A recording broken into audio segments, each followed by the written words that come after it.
Grosse prestation expéditive de Whittaker. Un co-main event, on va rapidement en parler. Magomedov, on va rapidement en parler. Ozdemir, très belle performance. Et Felipe Lima, on doit absolument en parler également. Et ce sera après notre intro. Yo, this is Dustin Poirier. Bienvenue à Fight Minds. Sous Fight Minds. Bienvenue sur Fight Minds.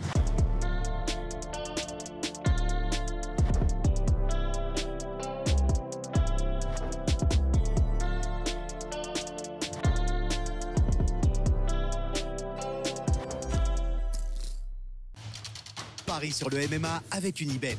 Quelle sera l'issue du combat? Une soumission? Un KO? Paris sur l'appli numéro 1 avec Unibet. 100 € de bonus sur ton premier pari. Brian, on va faire par ordre déchronologique. Je trouve pas le mot. On va commencer par le main event et puis on va descendre de la carte. Alors je propose de commencer évidemment par Robert Whittaker qui est expéditif mais qui a été très bon. Je sais pas si sur Twitter tu as vu la rapide analyse de Miguel Class qui analyse le finish. Ça vient pas de nulle part. Non. En gros, il feinte son jab sans s'exposer au risque. À chaque fois qu'il feinte le jab, on voit un Ikram Aliskerov qui fait ce dont on avait parlé dans la preview, qui part sur son switch middle en perdant un peu de la stabilité. Ça fonctionne pas. Et clairement, quand il part sur son switch middle avec un manque de stabilité, il fait un peu l'hélicoptère, ce qui fait que son visage est complètement ouvert. Et donc, à la 3e ou 4e fois, Whittaker, quand il feinte son jab, il envoie son cross derrière. Ça vient connecter. Et puis, il cherche son finish derrière. Il y a l'uppercut qui sort. On peut peut-être en parler. À mon avis, l'uppercut, ça vient d'une petite inspiration Shimaev. Donc, il a eu peu de temps pour s'adapter au profil de Ikram Aliskerov, mais il semble avoir fait les très bons ajustements pour nous offrir une très belle performance. On dit souvent sur des combats en 2 minutes 30 comme ça, il n'y a pas beaucoup à en tirer, mais ici, il y a de quoi en tirer. Bonne lecture du jeu, bonne lecture des patterns de réaction sur son jab. Il vient chercher le finish derrière. Donc, ouais, une performance sans appel. Ouais. J'ai pas vu moi le switch middle. J'ai eu l'impression que c'était de la part de que il recherchait un coup de genou. C'est entre les deux en fait. Il rentre. fait vraiment le step. Il lève son genou gauche et ça peut s'apparenter soit à son switch middle, soit à un coup de genou anticipatif. Dans les deux cas, enfin, que ce soit l'un ou l'autre, le trigger est le même et l'absence de responsabilité défensive laisse porte ouverte aux mêmes attaques. Et Whittaker a fait une très bonne lecture dessus et voilà, ça paye cher. Ouais.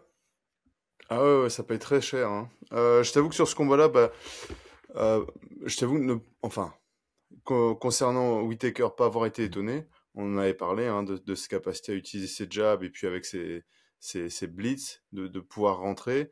Par contre, oui, moi j'étais très étonné de Aliskerov, quoi, qui, à un moment donné, t'as un des meilleurs strikers de la division, tu veux striker avec lui, c'est pas la meilleure idée, Vraiment quoi.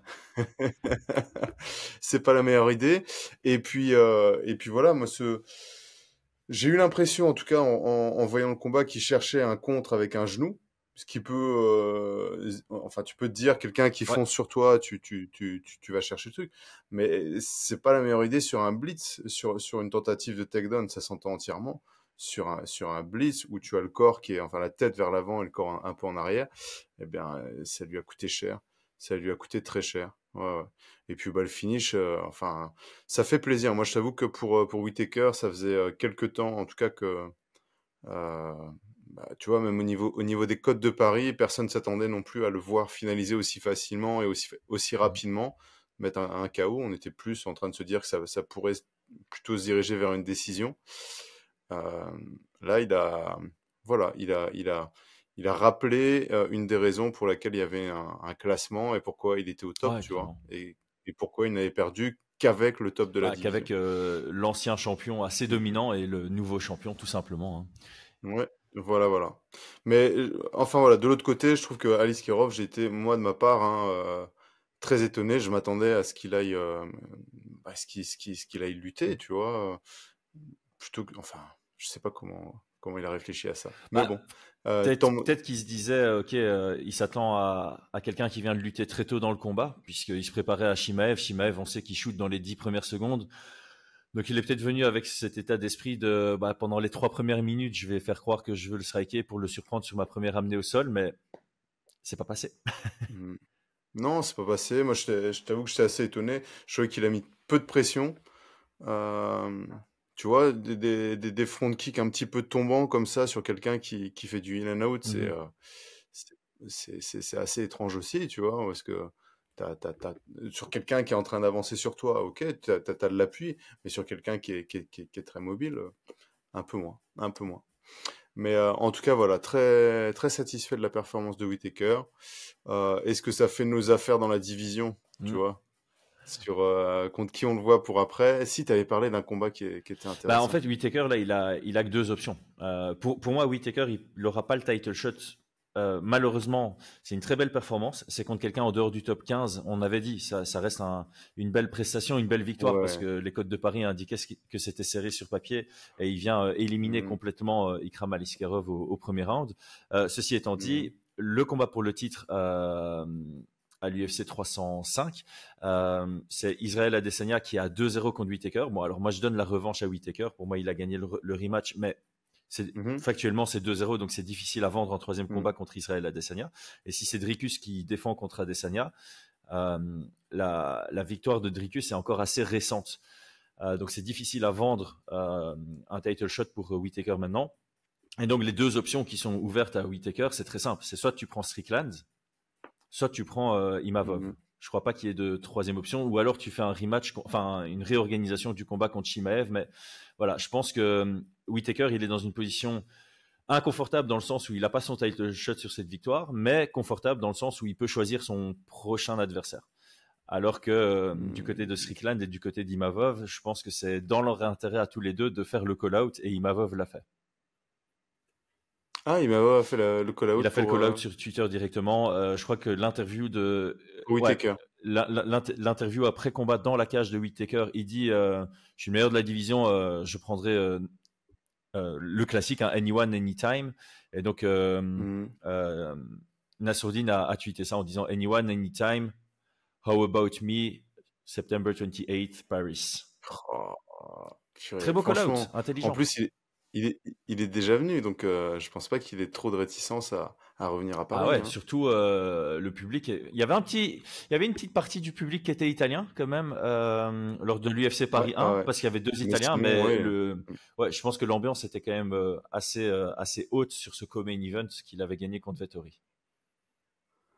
Oh, ça serait Ah, ce cool, serait hein. cool. Franchement, ouais, ouais. Pour nous, ça serait vraiment Après, chouette. voilà, il y a Mhm. beaucoup de gens qui disent Strickland contre Whittaker en co-main event de l'UFC 305, justement à Perth. Ça fait du sens aussi. Ce serait chez lui pour Whittaker. Ouais. Co-main event en 5 rounds contre Strickland. On en avait parlé. Hein, c'est le combat qu'on n'a pas encore vu entre deux anciens champions de middleweight. Mhm. Sur papier, ce serait intriguant ce combat. Donc, en tant que fan neutre, Ouais, aucun des t'es deux ne me obligé de déplaît. préférer. Aucun des deux ne me déplaît. Aucune des deux options pour Whittaker ne me déplaît. Il est vraiment, comme je dis, ça reste une position confortable. Il a deux chouettes combats face à lui. Ouais, je pense que pour les fans internationaux, j'imagine que le co-main event en synchrone contre Strickland sera plus intéressant. On doit être honnête. Je Ouais. pense que c'est difficile de Oui, je contre-argumenter pense. là-dessus. Enfin, en tant que fan Ouais, c'est clair. international, hein, je précise bien, hein. C'est clair. C'est pas notre cas. Nous, on a clairement notre préférence maintenant, encore une fois. Ah oui, Si c'est oui. Whittaker contre Strickland, évidemment, là, ça met Imavov sur une position un peu plus complexe, dans le sens où on se dit, Ouais. voilà, on a le combat pour le titre entre Dricus contre Adesanya. S'il y a Strickland contre Whittaker, clairement, le vainqueur de ce combat aura le prochain title shot, ce qui signifie que Imavov doit soit prendre son temps, soit est à 2 victoires du title shot, et dans ce cas-là, devrait prendre quelqu'un Mm. comme Vettori ou contre Allen. Ce serait pas déplaisant à Paris. Ouais. Non, non, non, Ce du serait tout. très chouette à Non. regarder dans tous les cas. Ok, Mm. passons Mhm. vite en revue le co-main event.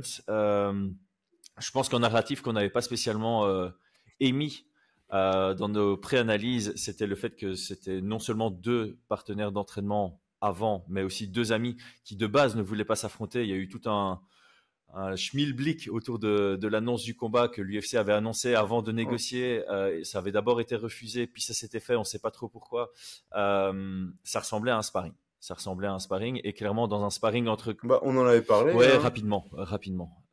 On avait parlé notamment sur le. C'est toi qui avait parlé du mec qui avait parié son Ah ouais, c'est salaire. passé là, hein. Donc le mec, déjà, il a un gros Ouais, salaire. Le gars, il avait un salaire genre de 4 500 $ par mois net. ouais. Il avait tout mis dessus et donc il repart Non. avec 23 000 $. Euh, On en avait pas. Pour moi, on en avait parlé et effectivement, tu avais dit non, ils vont. Tu te rappelles, ils vont se taper dessus. Ouais, j'avais cité deux On exemples avait de pas potes qui s'étaient. Ouais, plusieurs j'avais. combats. Non, moi personnellement, je pense pas que ce soit lié à ça. Je pense que, comme tu l'as dit, t'as un partenaire un ancien partenaire d'entraînement, tu vas pas commencer à faire du sparring avec lui et aller Mhm. à la touche, tu vois. Je pense que par contre, ce qu'on n'a pas vu, c'est que effectivement, d'un côté, on avait un Volkov qui sait que ça frappe fort en face. Ce qu'on n'avait pas vu, c'est que moi j'avais parlé de la différence d'allonge, mais s'ils sont entraînés ensemble, ça veut dire que Volkov, bah, il connaît cette différence Mhm. d'allonge, tu Il s'est vois. pas laissé surprendre par Donc ça. il s'est pas laissé surprendre par ça. Et de l'autre côté, on a un Pavlovich qui revient d'une défaite par KO et je pense a été un peu moins agressif de peur de se faire connecter dans l'échange, tu vois, de se faire Ouais. contrer. Et peut-être justement qu'en Et sparring, il savait que Volkov pouvait taper dur aussi. ouais, sur des contres. Donc, il pouvait s'exposer sur des contres avec ouais, des check hooks ou ce Mhm. genre de choses. Et qu'il n'avait pas. Enfin voilà, que Volkov pouvait se méfier, mais qu'il pouvait aussi rentrer dedans parce que.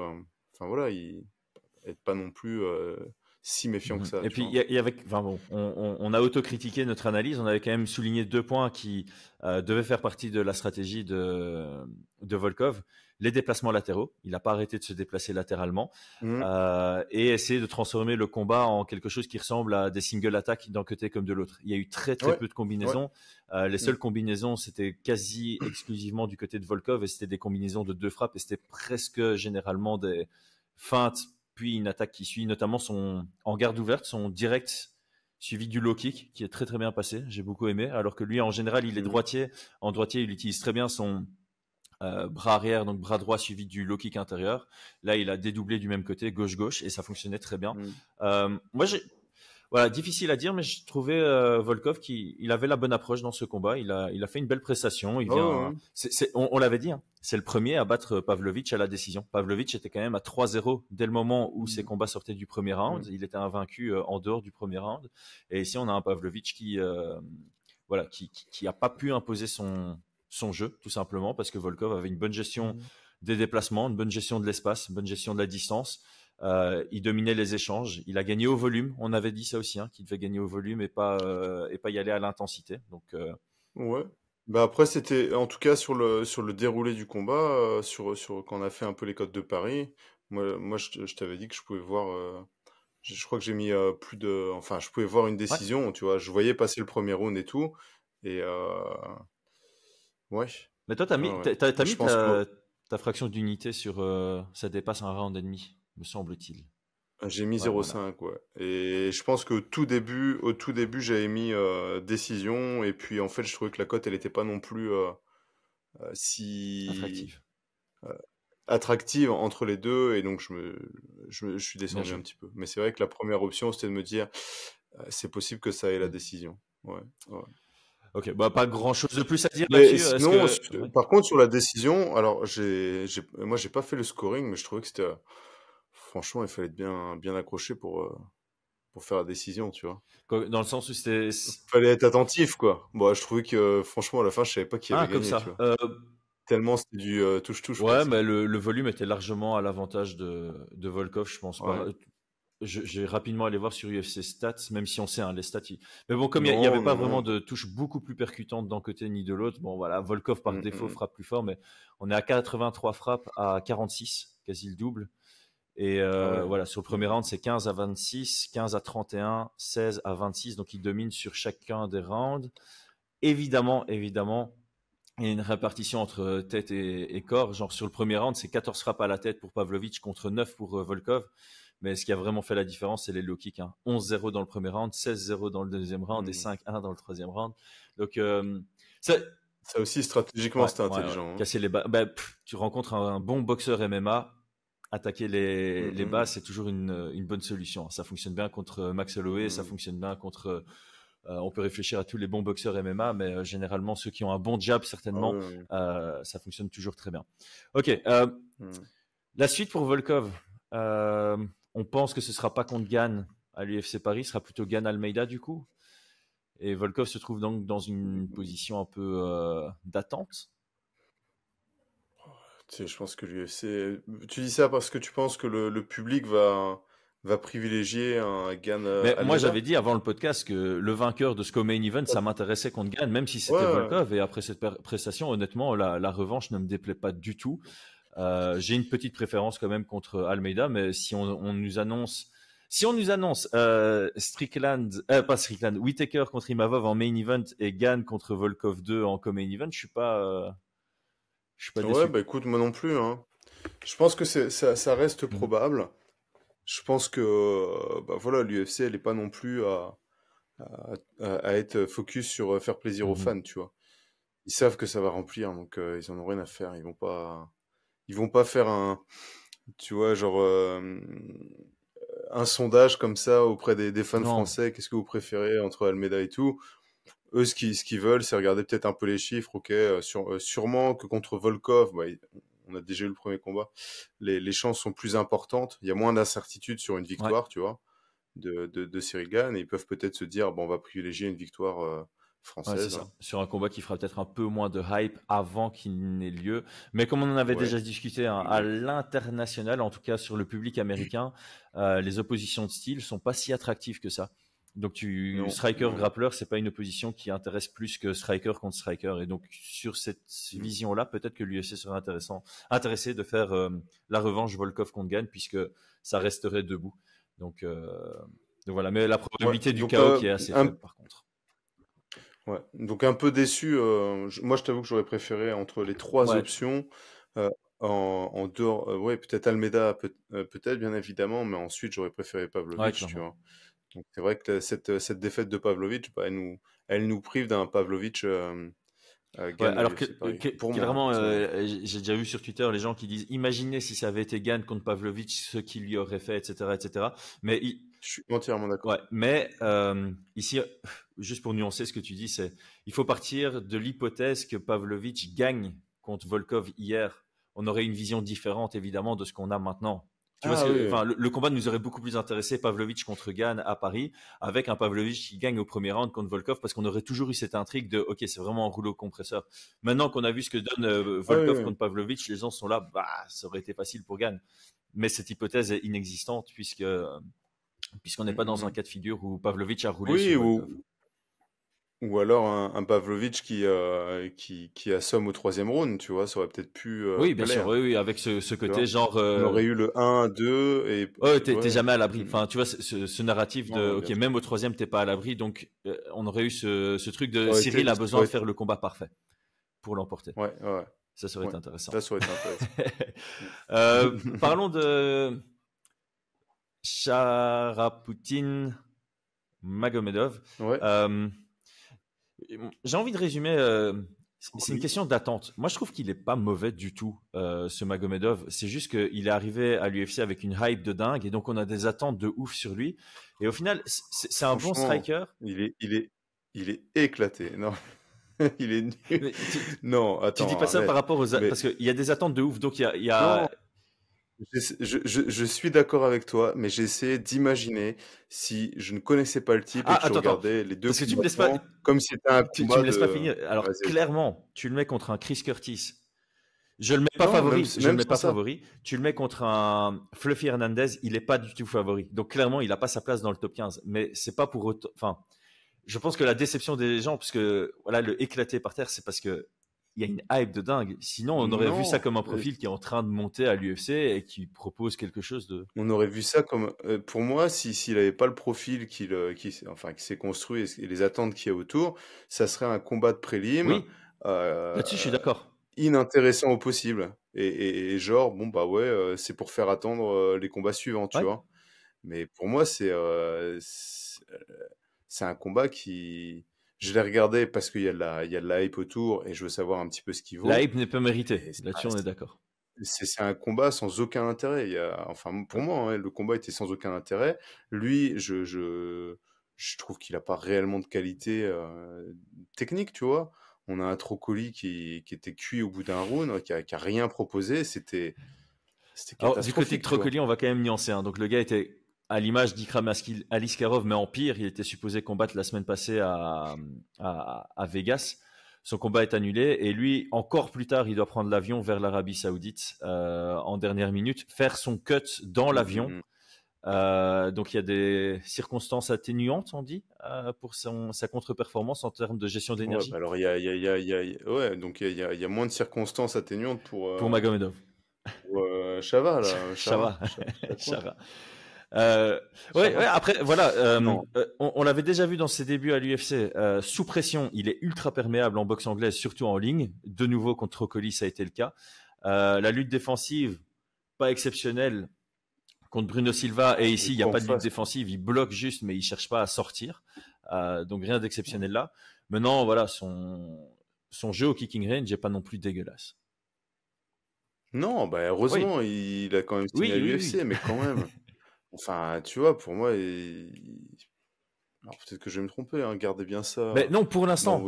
En fait, la version qu'on a vue cette nuit, ou hier soir, les deux versions à l'UFC, il passe pas le top 15. Il passe pas qui que ce soit dans le top 15. Mais pour moi, il devrait même pas être à l'UFC. Il doit encore progresser. Ouais, c'est vraiment. Ça, c'était mon avis pendant le combat. C'est combat d'entrée de signature UFC, quoi. Mais par la petite porte. Par la petite porte et tu restes pas bien longtemps, tu vois. Je pense que c'est un gars qui prendrait même pas une ceinture dans une autre organisation, tu vois. Une organisation même régionale, je pense qu'il prendra pas de ceinture. Et qu'est-ce que tu entends par régional? Bah, une organisation, on a les grosses organisations internationales et puis sur des organisations un peu plus régionales, je sais pas. Alors je vais pas dire essayer parce que ça reste là il prend clairement pas la ceinture là-bas. On est d'accord. non, mais on est sur. Pour moi, c'est une organisation au niveau international, mais même sur une petite organisation, je le vois. KSW, Cage Warriors, ce genre d'orga. Ah bah ouais, pour moi, clairement, il a pas le niveau d'un mec qui a une ceinture. Christian Duncan Lee, c'est un middleweight, hein, ouais, c'est clair, il le bat pas. Il le bat pas. Oui, non. Et là, tu me parles de Duncan, c'est pas. Qui a signé à l'UFC en étant champion préalablement au Cage Warriors. Ouais. Mais non, pour moi, c'est. On verra s'il y a une évolution. Il y a une petite évolution, enfin les gens ont dit comme ça qu'il avait amélioré sa défense en lutte. Après, ça dépend aussi de ce qu'il y a en face. C'est possible qu'il ait bossé là-dessus, mais si hier soir il affrontait un gars qui était bien moins bon, fatigué et sans réelle lutte offensive. Il n'y avait aucune chaîne chez Trocoli. Il faisait des bonnes entrées en lutte, mais derrière il savait pas quoi faire face au frame, comment on appelle ça?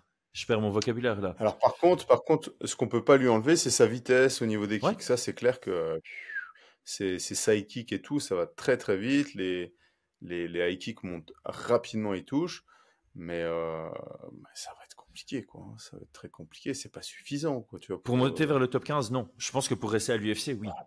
Pour rester, ouais, on verra. Moi, je pense qu'il va se faire. Oui, si on lui propose des combattants qui n'ont pas leur place à l'UFC, oui, il pourra continuer comme ça. Mais en tout cas, ouais, ils ont tout intérêt à le construire lentement, je trouve. Ouais. Parce que après, ils vont faire revenir CM Punk. Non, je pense que quand même il y a des profils face au... il a quand même battu Bruno Silva dans son premier combat. C'est pour ça, je pense qu'il a le niveau UFC. Il a juste pas encore du tout le niveau top 15. C'est comme ça que je le situe, moi. Faudrait que je regarde ce combat-là. Moi, je crois que contre Bruno Silva, je trouvais que la décision a été un peu moyenne. Oui, c'est vrai. C'est vrai.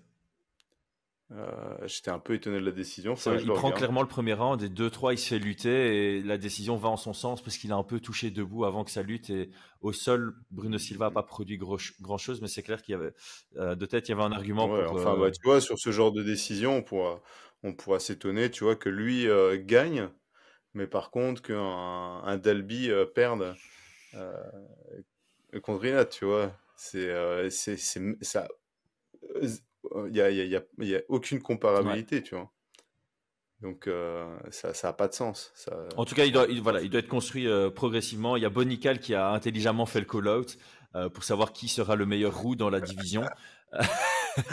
Ah, Mais ah là là. c'est malin de la part de Bonical parce que je pense que Il a Bonical, tout il a à tout fait à fait raison. raison. Je pense qu'il y roule dessus Il a tout à fait en raison. grappling. Oh là là.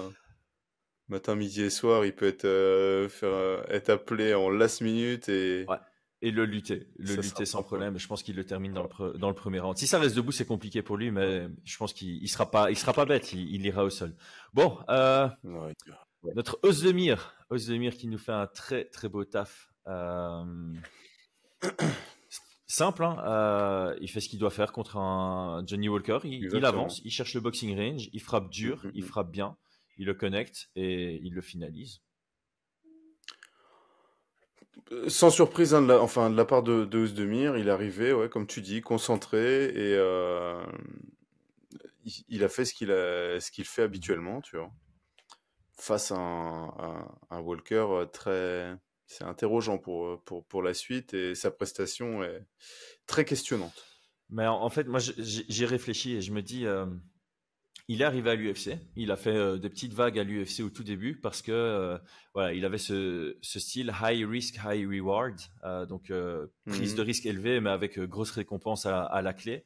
Et ça a clairement fait son succès avant l'UFC et au début à l'UFC. Alors clairement, ouais. avant l'UFC, il y a ce truc où il se fait mettre KO 4 fois dans un combat.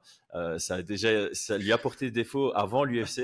Ça lui a porté défaut à l'UFC aussi quand il rencontre des gars qui sont capables de gérer son agressivité. Mais il a aussi des belles victoires avec ça. Hein, contre Khalil Rountree, je pense qu'il gagne avec ce style un peu...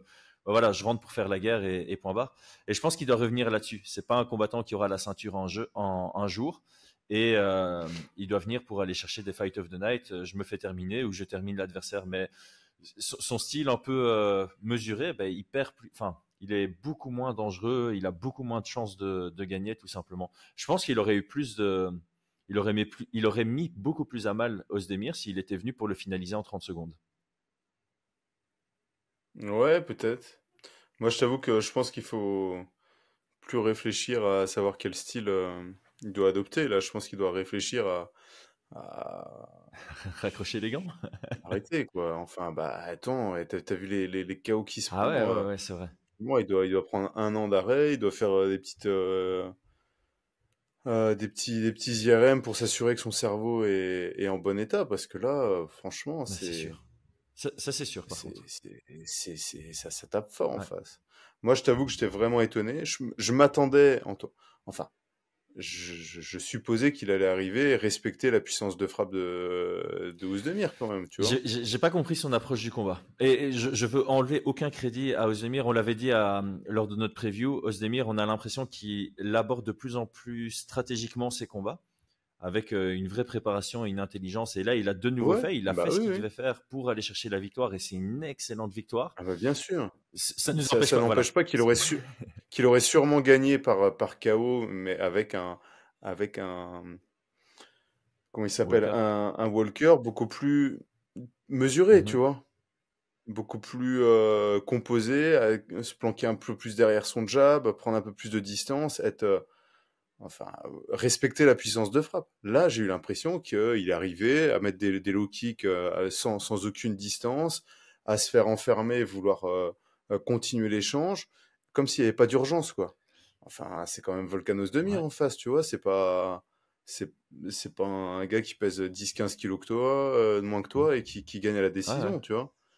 Donc moi, je t'avoue que j'ai trouvé ça assez choquant, et bah ouais, Cavana était dans son coin de nouveau. C'est pour ça qu'il n'était pas au Bellator hier. j'ai j'ai pas regardé, J'ai commenté le j'ai pas Bellator et il regardé. y avait, comme d'habitude, beaucoup de combattants à Cavana et il n'était pas dans le coin. Ah, Et je me c'est suis posé la possible, question, hein. mais en fait, à mon avis, c'est parce qu'il accompagnait Oui, Johnny Walker c'est fort possible. ici.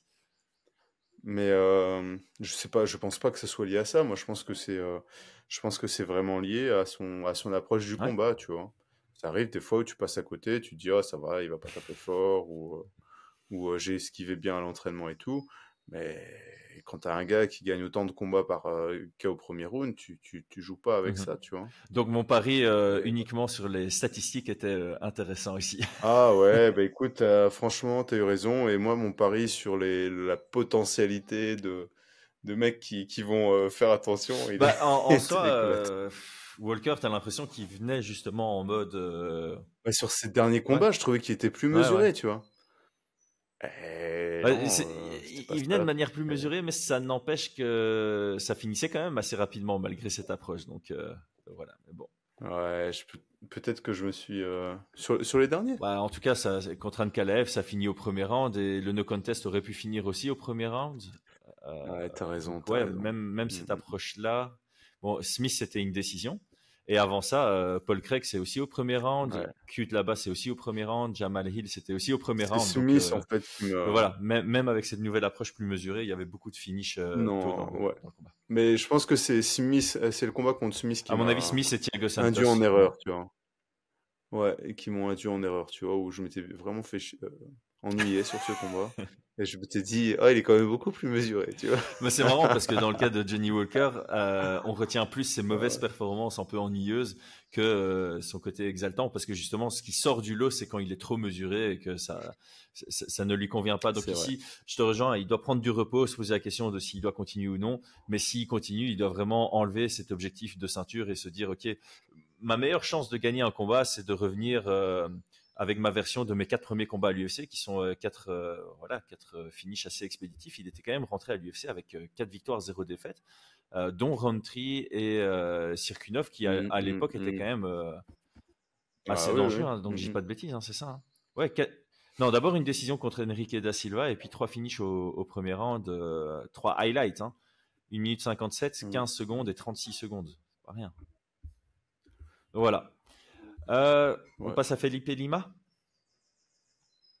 Felipe Lima que tu nous avais bien vendu lors de la preview. Écoute, oui. Et un nom qu'on doit retenir. Donc on va peut-être rappeler les circonstances du combat. Hein. Donc Nemov était prévu contre quelqu'un d'autre.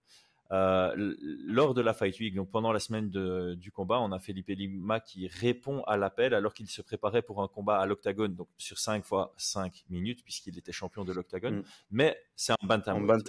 Donc il accepte un combat en featherweight. Pour la ceinture bantam. Donc là, il prend un combat en last minute en featherweight, ce qui lui permet de pas avoir un cut drastique, voire même pas un cut du tout. Quand même un petit cut à mon avis, mais pas drastique. Et puis il vient gagner dans le troisième round avec une très très belle soumission et une belle performance dans l'ensemble. Ah oui, il faut regarder l'entièreté du combat parce que son striking est franchement vraiment bien. J'ai vraiment kiffé la manière dont il combat, la manière dont il s'impose. Donc effectivement sur ce combat, je vois qu'il y a Naimov. J'ai déjà vu un petit peu ses combats. Je trouvais la cote assez intéressante, assez surprenante. Et je vois que après il y a Felipe Lima et je suis parti regarder ses combats. Je me suis dit, wow, en fait, moi qui pensais que ça pourrait être un endroit où poser ma pièce sur Naimov, je me suis dit, pas tant que ça. Ça a l'air quand même très très compliqué en face. Et Felipe Lima, j'avais noté, c'est drôle parce que je suis retombé sur les notes. Lima, grappleur plus léger, mais Naimov se fait prendre le dos, tu vois. Tu n'as pas fait que plus le léger. Noter, tu l'as dit oralement. Dans le podcast. Et plus léger, en fait, quand vous êtes plus léger, vous avez beaucoup plus de facilité à aller dans le dos parce que vous êtes un peu plus rapide. Donc, il restait quand même que je me suis pas positionné sur ce combat parce que déjà, c'était en prélims, donc tu pouvais pas. Ah oui, déjà. Mais il y avait une différence de... Non, c'était pas en prélims. Oui, après, mais ça aurait été annulé comme cote, mais voilà. Ouais, bien sûr. Mais il y avait cette question-là, hein, forcément, au niveau de la différence de poids. Et je l'ai trouvé quasi inexistante dans la cage. Au final, j'ai pas eu l'impression... Enfin, si, on va dire que physiquement, on voyait qu'il y avait quand même une caté de différence. Mais en termes de puissance et tout, pas du tout, tu vois. Et alors, sur ce finish, il est assez incroyable.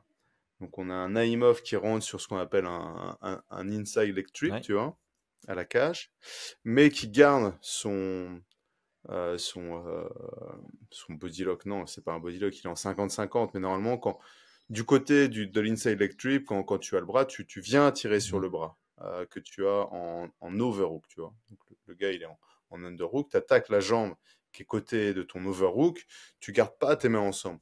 La main qui est côté overhook, tu viens accrocher le bras parce que sinon, le contre classique, c'est ce qu'on a vu, ce qu'on appelle un whip over, c'est-à-dire qu'au moment où ça part, tu soulèves le bras et c'est ce qui s'est passé. Il est passé de l'autre côté, il a pris son dos. Donc juste ce passage-là est Mhm. magnifique, hein. Donc il y a une erreur de la part de Naimov en lutte qui est assez qu'on retrouve assez régulièrement chez les non-lutteurs de Mhm. formation, tu vois. Et de l'autre côté, par contre, le whip over de Lima, bah, magnifique. La prise de dos, on voit directement qu'il va chercher ce qu'on appelle le seat belt, donc une main Au-dessus, au-dessus, une ouais. main en dessous, qui est un classique chez les grappleurs et ceux qui vont privilégier la soumission avant le contrôle. Il passe ses crochets et pendant, entre guillemets, que Naimov est occupé à vouloir se dégager du bas du contrôle, sûrement que lui, il est plus habitué avec des lutteurs qui vont privilégier autre chose, et bien, ce seat belt se transforme directement en étranglement, et là, c'est trop tard. Et donc, la phase, elle est, ouais, pour moi, je la trouve assez fabuleuse sur le moment, et ouais, j'ai vraiment bien aimé. Alors, ce moment est fabuleux, mais comme je disais, hein, les deux premiers rounds, je pense qu'on Mhm. doit avoir l'œil dessus, parce qu'en striking, il est très très bon. C'est un nom à retenir et Mm, mm, mm. maintenant j'y pense. Hein. Bantamweight, qui a été connu un peu en Europe grâce à l'Octagone, champion de l'Octagone. On pouvait le considérer comme quelqu'un qui est trop fort en dehors de l'UFC chez les bantamweight. C'est un peu la même description que Taylor Lapillus. Felipe Lima contre Taylor Lapillus à l'UFC Paris. Ouais, surtout que Felipe Lima, il habite en Ouais, Suède, hein. il s'entraîne aux All Stars, Il c'est s'entraîne ça? au Ouais, All ouais. Stars. Ouais, ouais. Donc j'aime bien l'idée, moi. J'aime bien l'idée. Ouais, c'est un combat, par contre, pour moi, qui va être Compliqué. très Ah ouais, compliqué. mais Ouais, ouais, les deux sortent d'une belle prestation, les deux sont potentiellement prêts pour Paris. c'est vrai. Le combat fait sens entre deux gars Mm, qui mm, mm. s'entraînent en Europe. Euh, Ouais. Moi, je t'avoue que je préférais voir Taylor dans son projet de monter un peu plus mhm. rapidement, d'obtenir un gars qui est plutôt Presque classé. ouais, presque classé, proche du top 15, pour une place dans le top 15, par exemple. Ouais. Pourquoi pas? Ouais, sur le C'est ce plan que je carrière préfère. sportive, c'est Oui, mieux, voilà, hein. mais ce combat m'intéresse. Voilà, ce combat entre Felipe Lima et Taylor Lapillus maintenant m'intéresse.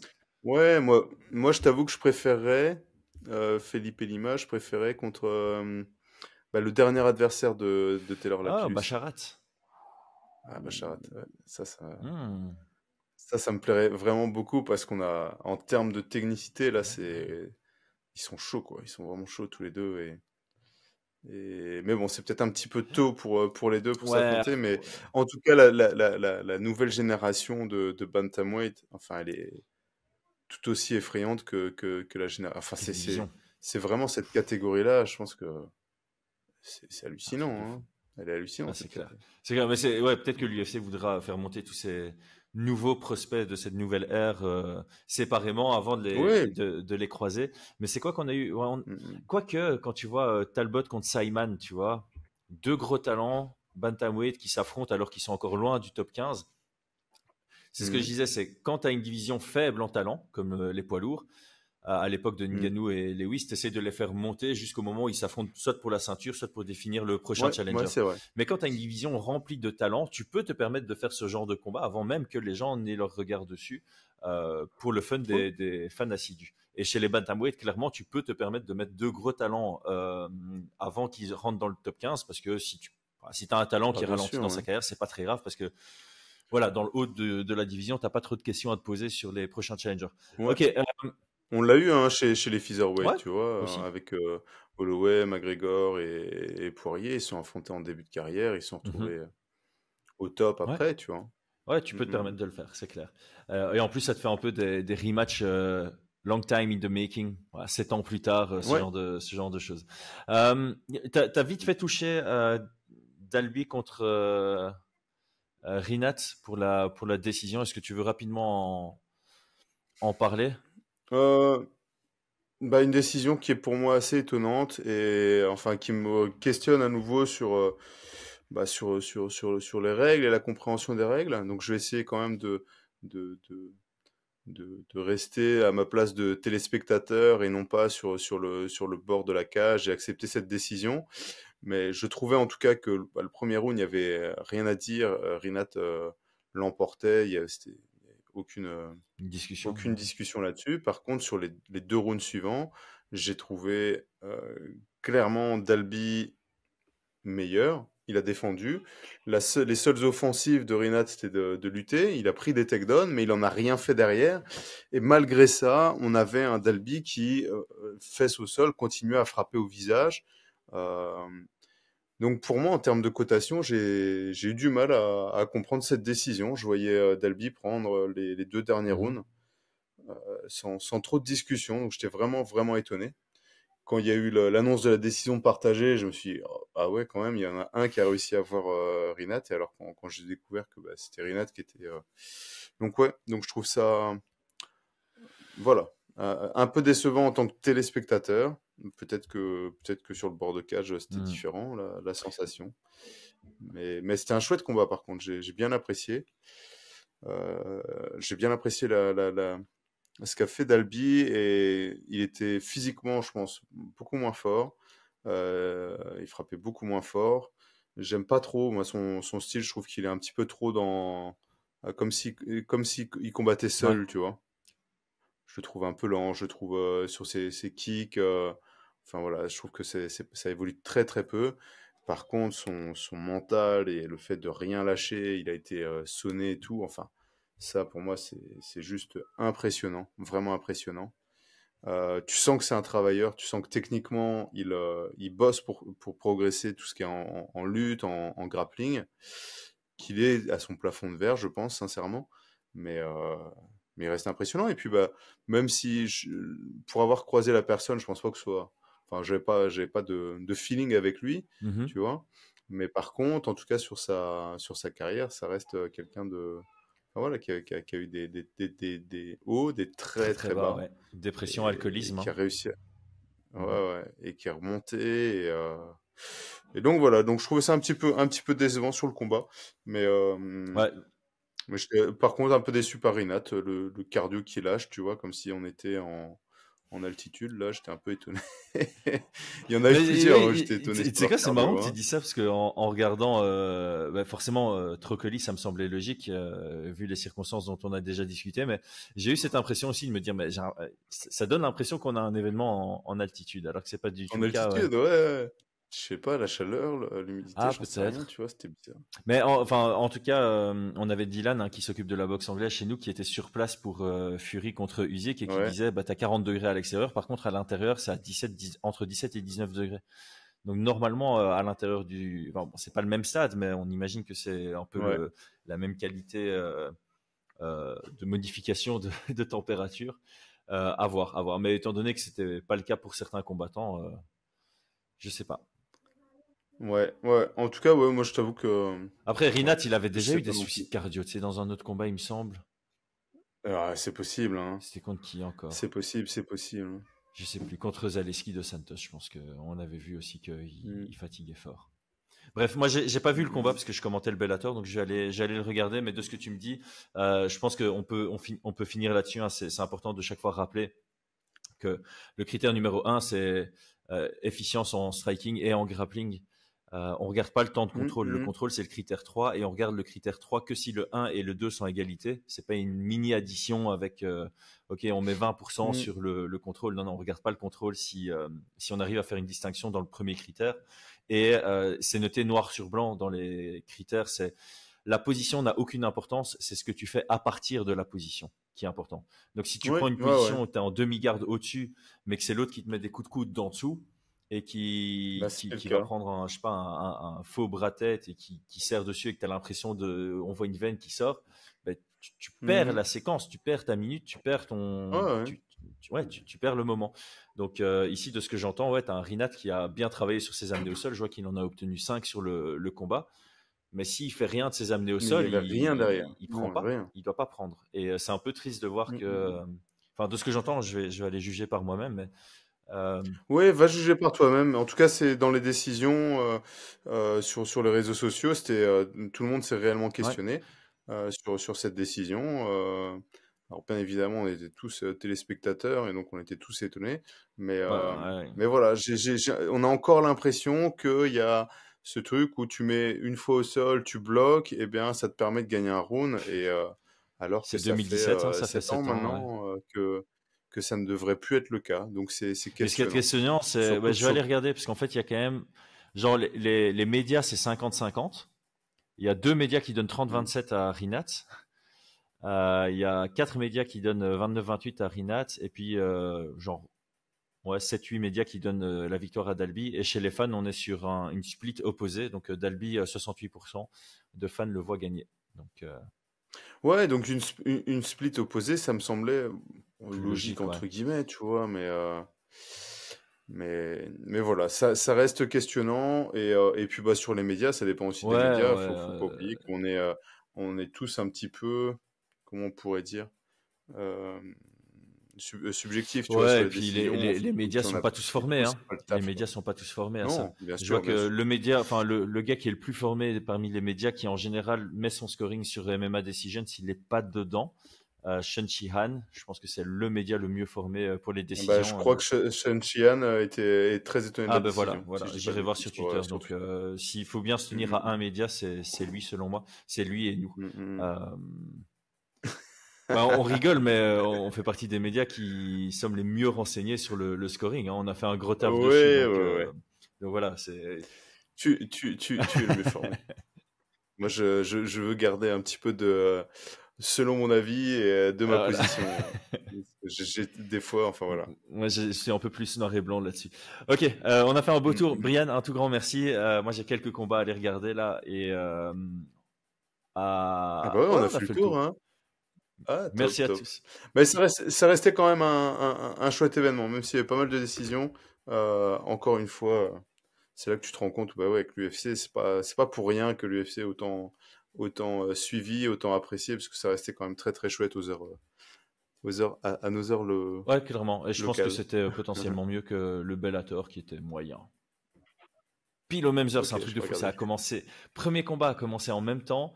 Et bon, Ah ouais. ça finit sur une décision en 5 rounds, donc j'ai terminé plus tard, mais vraiment, genre le main event a commencé grosso modo en même temps. Donc moi, j'ai tout raté, j'ai dû Ah, tout c'est fou. regarder en décalé ou en parallèle. Bref, Brian, Ah. à très vite. Ciao, ciao. À très vite, ciao tout le monde.